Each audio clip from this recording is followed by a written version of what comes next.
sabi ni Mrs. Nambubugbog po kasi siya. Tapos, parang bigla na lang akong nag-iba na kasi matagal na po kasi ako nagtitiis eh. Ang sabi ni Mister. Hindi naman ho siya nasasaktan ng mahusto eh. Yung nagkakaroon lang siya ng pasa. Kaya ako nasasaktan ng asawa ko, mahal ko siya. Kasi ginagago niya ako, hindi ko kaya eh. Kahit sino bang tao eh.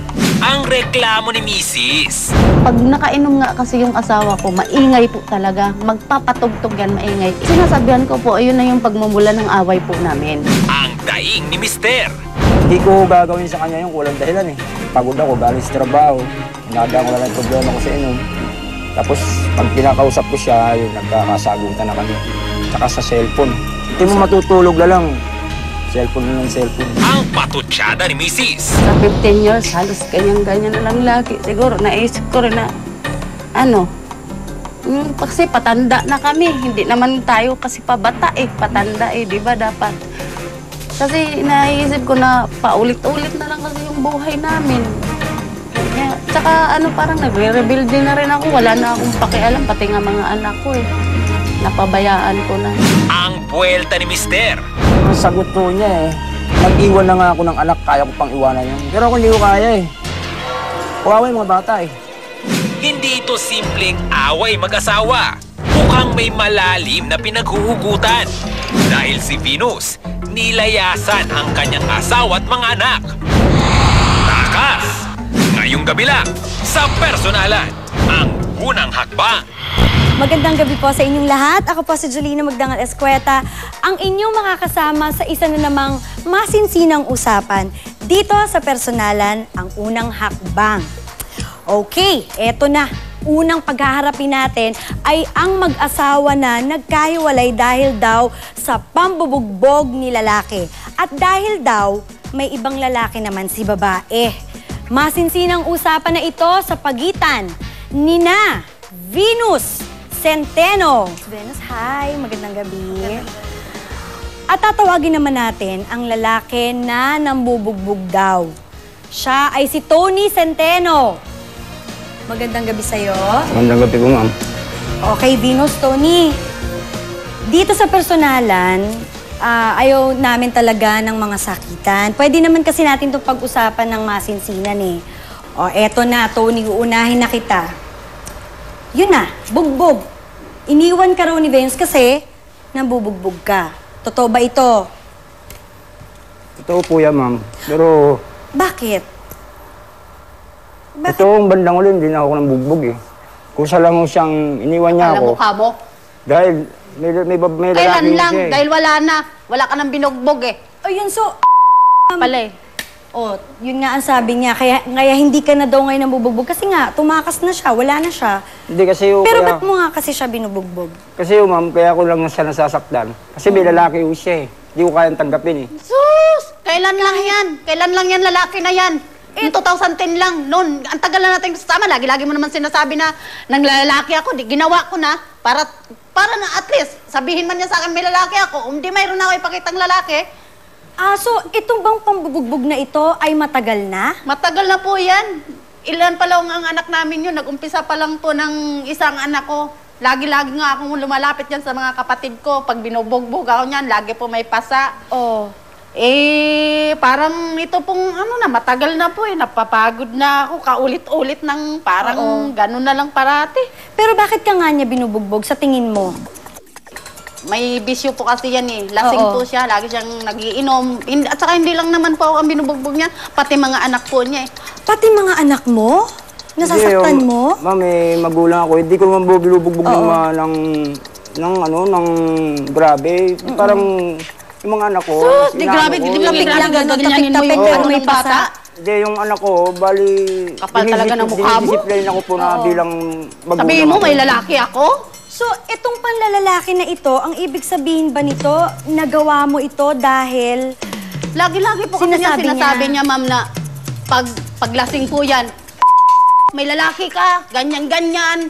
O di, kumbaga, inaano ko lang sa sarili ko, bakit ba lagi niya sinasabing may lalaki ako? Samantalang, madatnan niya ako sa bahay, maayos mga anak niya, may pagkain na po.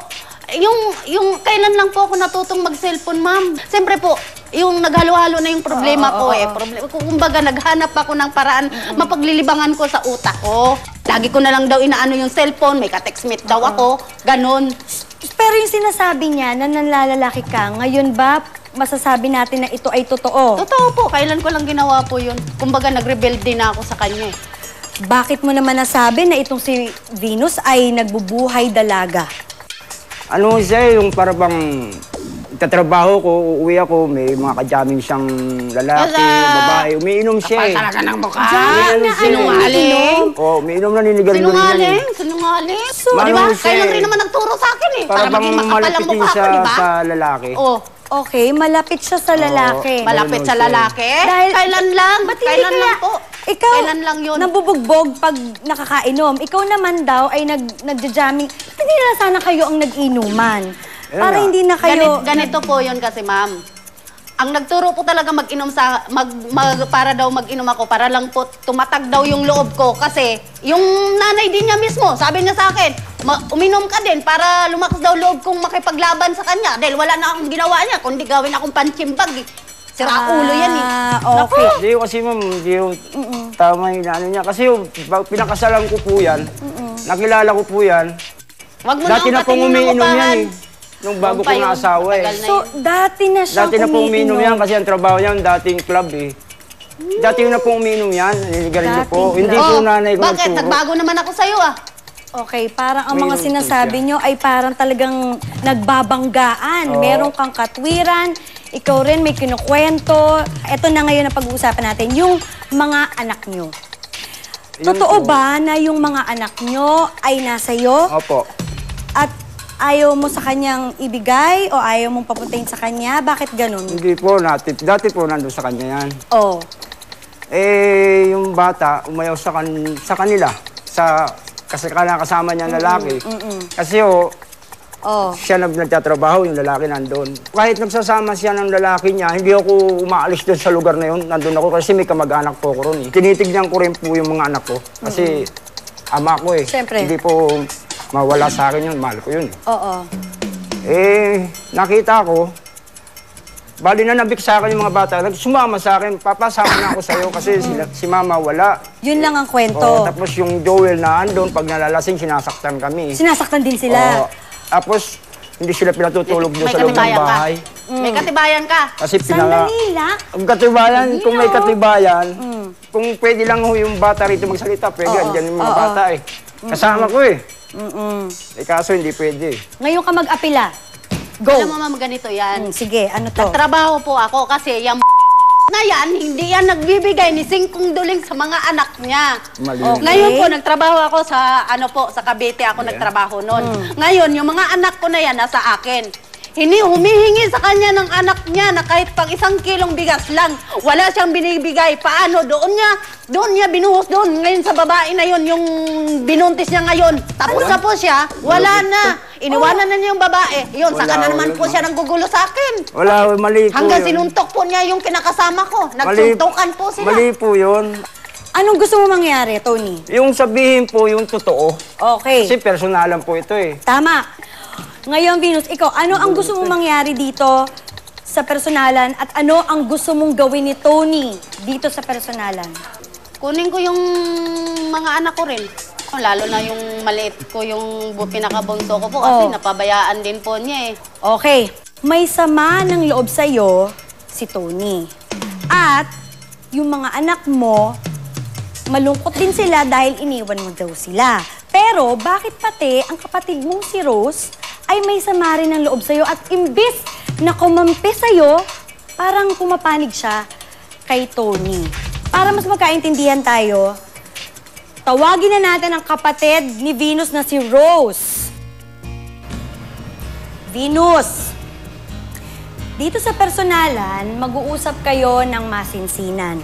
Okay? Yung totoo ang mga sasabihin ninyo at walang itatago. At mangyayari yan sa pagbabalik ng personalan, ang unang hakbang. Tulad ng mga kwento, mga pangyayaring hindi inimbento.